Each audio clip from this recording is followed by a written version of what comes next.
o'qilishi shart bo'lgan 100 kitob turkumidan mashhur qirg'iz adibi Chingiz Aytmatovning Asrni qaritgan kun romani tavsiya etiladi.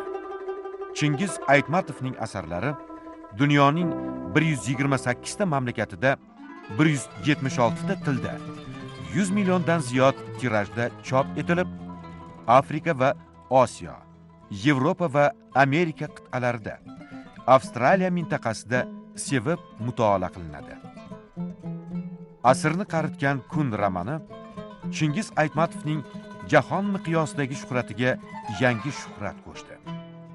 Ushbu romanda aks ettirilgan voqealar asosan Qozog'istonning Hayxotdek Sarozak cho'lida joylashgan Bo'ronli deb nom olgan temir yo'l bekatidagi mittigina 6-7 oila yashaydigan ovulchada ro'y beradi va butun dunyo taqdiriga ta'sir etadigan murakkab kechinmalarni o'zida mujassam etadi. Roman kompozitsion jihatdan nihoyatda mahorat bilan tuzilgan.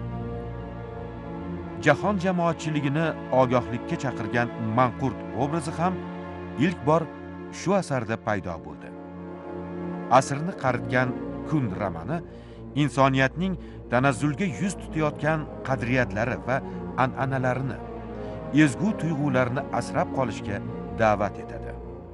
Asar 1980-yilda yozilgan. Uning o'zbek tiliga asrga tatigulik kun deb tarjima qilingan varianti ham mavjud.